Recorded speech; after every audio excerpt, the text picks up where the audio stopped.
Dowladda Uganda ayaa cunaqabateyn saartay suuqyada lagu iibiyo hilibka kadib markii uu dillaacay cudur khatar ah. Haddaba, si aad u ogaato daawade, sii sheer garee muuqaalkan lana sii wadaag saaxiibadaada kuugu dhow. Laagtana ha naga hilmaamin. Anthrax waa cudur faafa oo halis ah oo ay keento bakteeriyada loo yaqaano Bacillus anthracis ayaa ka dillaacay degmada Kyotera ee waddanka Uganda. Maamulka ayaa xiray suuqyada lagu iibiyo hilibka iyagoo sheegay in cudurka anthrax ay ka qaadeen hilibka lo'da.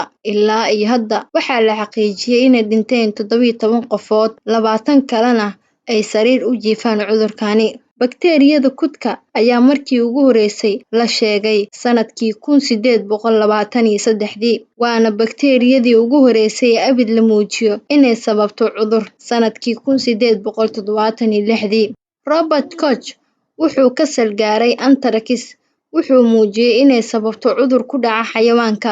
Sanadkii 2004, anthrax ayaa saa'id ugu dillaacay waddanka Uganda, kaasoo sababay in ku dhawaad 200 oo xayawaan oo jeer ah inay u baktiyaan cudurkaasi iyo 50 lo kinsi ah. Waxaa sidoo kale ay waxyeello ka soo gaartay 12 qofood oo looga shakiyay inay cuneen jeerta. Haddaba aan kala qeexno waxa uu yahay iyo habka aadanaha iyo xayawaanka ay ku kala haleeli karaan. Anthrax waa bakteeriya. Bakteeriyada loo yaqaano Bacillus anthracis waxay soo saartaa kudka hurdo oo laga wado barbaarinta aan ku dhex noolaan karin isla nafaqada iyo deegaanka kale ee saameynta ku lahayn, kuwaasoo ku noolaan kara deegaanka sida ciidda iyo biyaha muddada dheer. Waxay caadi ahaan saameysaa xayawaanka gurijoogta iyo duurjoogta ee adduunka. Kudka ma ahan mid la kala qaadi karo, taasoo la macno ah inaan laga qaadi karin qof kale sida hargabka oo kale. Haddaba, sidee looga qaadaa xayawaanka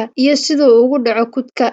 Xayawaanka gurijoogta iyo duurjoogta ahba way qaadi karaan jeermiska markii ay ku neefsadaan ama ay dhuuqaan unugyada kudka ee ciidda ku nool, dhirta, ama biyaha wasakhaysan. Xayawaankaasi waxaa ka mid noqon kara lo'da, idaha, riyaha, biciidka, iyo dameerada. Tallaalka joogtada ahse waxa uu kaa caawin karaa ka hortagga dilaaga. Sidee aadanuhu ugu dhacaa?